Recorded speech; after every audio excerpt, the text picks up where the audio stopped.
Hello, everybody, and welcome to a new course, a new year with us. Okay, so this time I want to reflect. I want to reflect with you about the things you should learn this year and every year, in fact, at school. Okay, we want you to be a super citizen, like a superhero, but a super citizen. Mastering, controlling seven skills. What? Yes, seven skills, like seven super powers. Yes.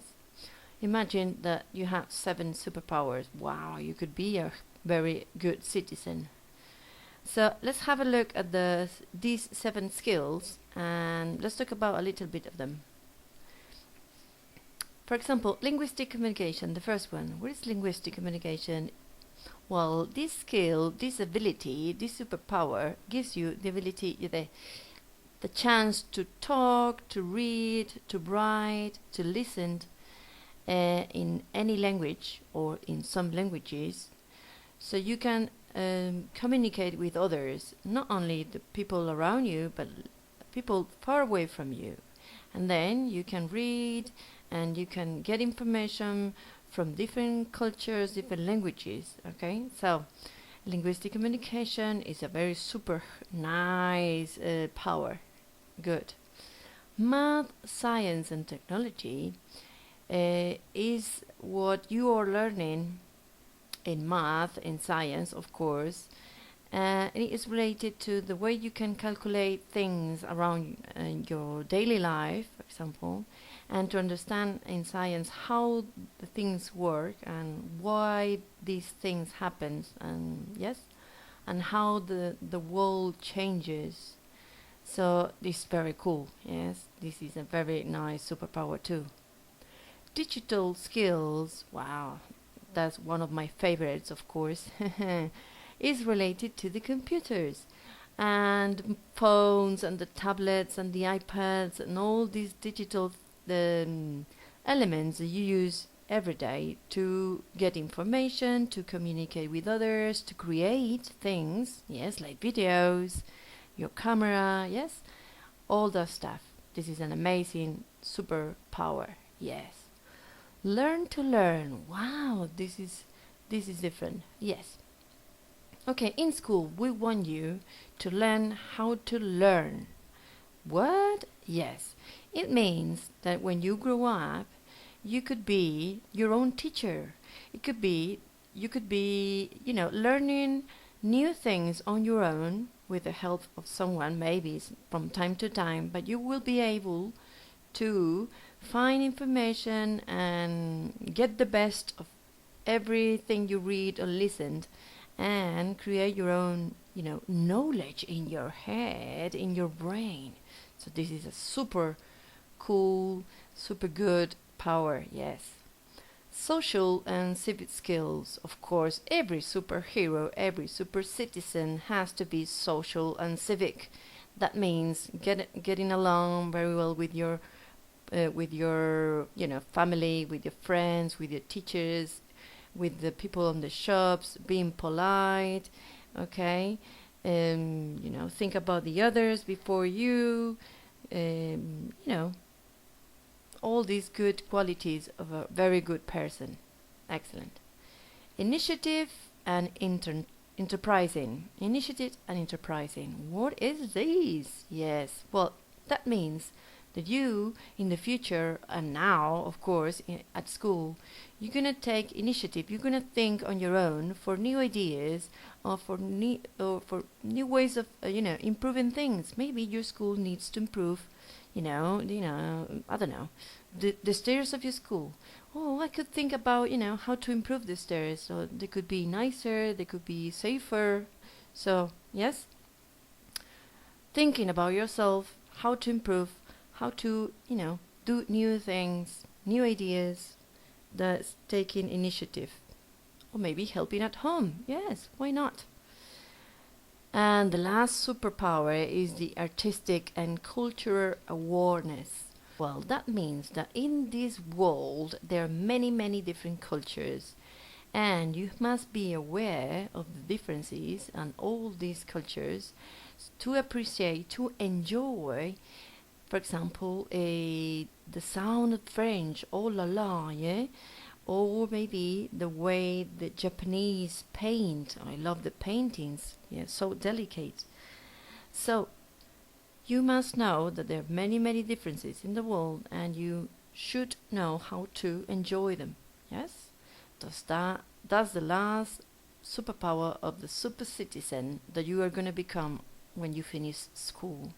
So, linguistic communication, math, science, and technology, digital skills, learn to learn, social and civic skills, initiative and enterprising, and finally, artistic and culture awareness. Okay, so should we start with the first one, the linguistic communication? Okay, let's go. Okay, linguistic communication. Oh, look at that. To communicate with others, we use a language. Yes, of course. In any language, you should master these 4 areas. You should control, or you should be aware of these 4 areas. Listening, yes, listening. You must listen first the language to appreciate it, so to enjoy it, to see the difference with your language. Yes.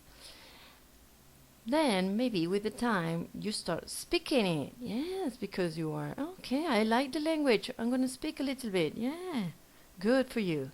And then when you listen and listen more, and now new words, you read. Yeah, you start reading.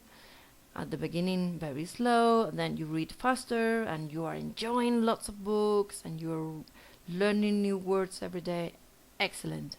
And finally, when you are, very sure that you know a lot of words, you want to write. Yes, you want to write a friend, you want to write a postcard maybe. Yes, you start writing. Excellent. So listening, speaking, reading, and writing. Very good. Before we go in depth with all these parts, let's see some general ideas.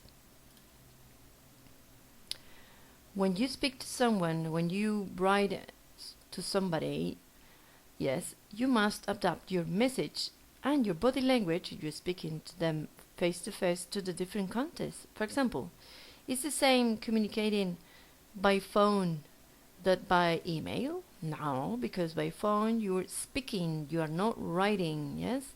You're not typing. So when you speak, you use your intonation, your pronunciation, yes? The speed, you can speak very fast or you can speak very slow. Okay.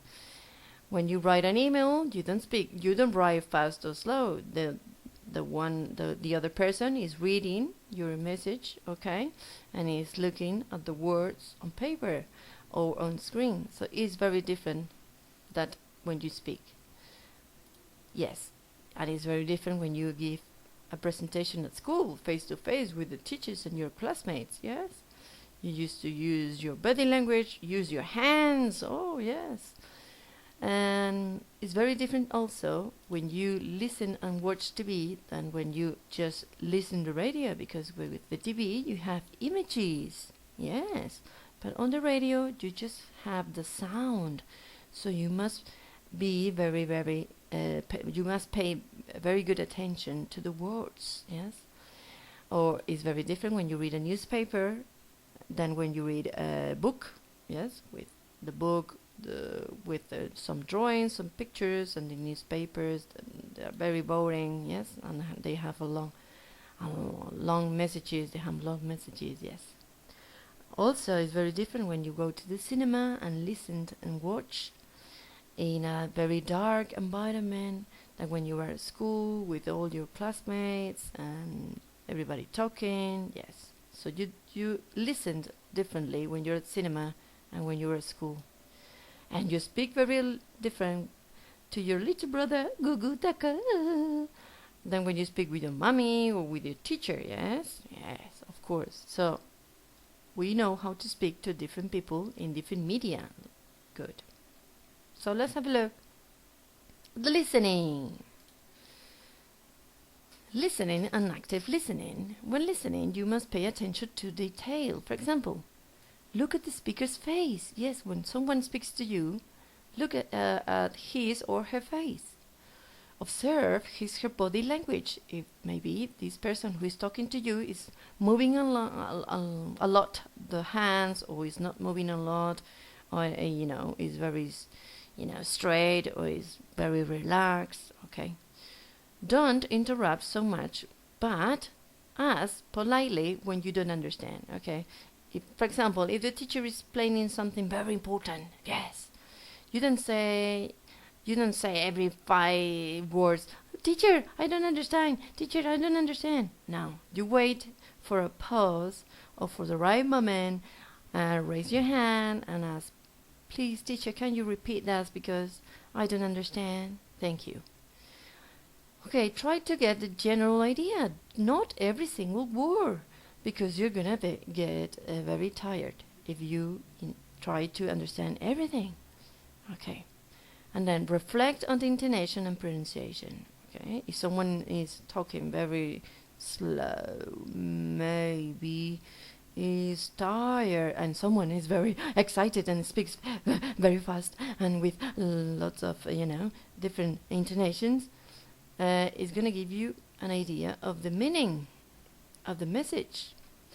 Show understanding, nodding with your head up and down, yes, or with your face, like happy face. It means you understanding. A little weird face means, oh, I'm lost, maybe, yes. All right, so now let's take a look at reading. Okay, reading. To be a very good reader, excellent reader, you should try to understand the global meaning, the global thing, not every single word, remember? Use the dictionary for important words on the test. Oof, this word I don't understand. So if I don't understand this word, I don't understand the sentence. Oh, that's very important. And then you stop, take the dictionary and look for it. Read aloud to listen to yourself and achieve better comprehension. If you read aloud, you reflect on what you're reading. Is better. Pause to reread some difficult parts. So you stop and go back and read again this last paragraph, maybe. Okay. Look at the pictures on the test to help you understand. Yes, if you're reading a book and there are some pictures or some drawings, look at them because they are there to help you. Yes, they are there to make reading easier. Okay, reflect after you finish the first reading. When you read a little book or a paragraph or a page, take a few seconds. Did I understand everything, or should I go back and read some more? Yes? Okay. Write down on a paper tricky words, difficult words, because maybe you want to, have a look at them later, and, in a few days again, oh, I remember this word. Comment with a partner your opinion and summarize the test with words or pictures. Yeah, that's very cool. When you finish a little book, maybe, or a few pages, maybe you want to stop and talk about that with your classmate, or with the teacher, or with your mommy, or with your brother. And then also, maybe you want to draw a picture about that, because you want to remember, you want to do, your own interpretation. Excellent. That's reading. Let's go for speaking. Well, I love speaking, yes. To be a very good speaker, think on how to address your audience. Maybe your mom, your teacher, your friend, you use you use me, you use Mr., you use Sir or Mrs., etc. Be always respectful. You cannot say to your teacher, "Hey Paul, how you doing today, man?" No. To your teacher, "Hello, Mrs. Smith," or "Hello, Mr. Garcia." Okay? Use respectful manners. Okay, attract and motivate your audience. Don't bore them, okay? If you speak like this all the time, maybe you're gonna lose the interest of your audience. Maybe you wanna use, different intonation and attract and motivate. Use your body language. Yes, you know what I mean. Use proper speed, intonation and pronunciation. More or less the same thing as before, okay? Use your body language. Yes. If you use your hands or you use your face to, make a special gesture to give some interest to some parts of your speech, it will be better for the audience to understand. Look for understanding signals. Yes, like if the people who are listening to you have a sad face or like, I don't understand what you're saying face. Okay, stop and ask them, is there any problem? Can I help you? Or, you understand what I'm saying? Okay? And if they're nodding and they're happy, go for it. Continue. Adapt your tone and volume to the context. School presentation, phone call, teachers, friend, etc. Okay, you cannot speak very loud if you're on the bus making a phone call because you are bothering the others, okay? You are annoying the people. So take your volume down, and if you are with a teacher, don't shout at the teacher, okay? And well, in general, don't shout to anybody. But if you're doing a school presentation, speak aloud. Yes. Turn up your volume, of course. Give your opinions with respect. It's just an opinion, not the absolute truth, okay? In my opinion, blah, blah, blah. Well, I don't agree with you, blah, blah, blah, yes? But it's not the absolute truth. Now, I know the truth. No, this is not correct. No, don't say that, okay? Do not use bad words. Don't swear, okay? That's easy to understand. Don't use bad words. Writing. Let's go for writing. Oh, writing is very easy. To be a very good writer, you need to follow these 5 easy steps.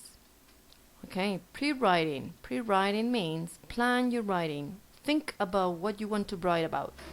Maybe you can do a mind map or a drawing about the things you want to write before you start, okay?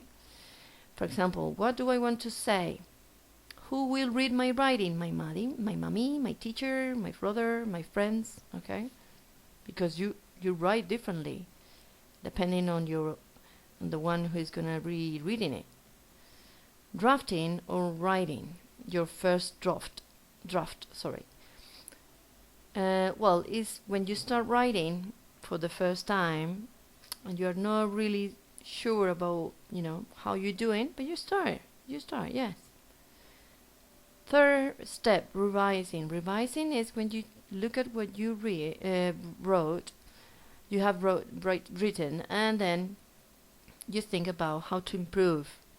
Yes, how to make it better. Good. Number 4, editing means that you check your writing. Yes. Okay, do I have any spelling mistakes? Do I have my capital letters, my punctuation? Okay, good. And finally, when you're happy with everything and it's correct, you publish your writing. You show it to your teacher, you put it on a blog, yes? You give it to your mom or to your friends. This is what I did for you. Look, this is my postcard, this is my letter, okay? You're happy with it, you finished. Okay, so far we have seen the linguistic communication skills, the first superpower of a very special super citizen. Okay, so see you next time. Bye bye.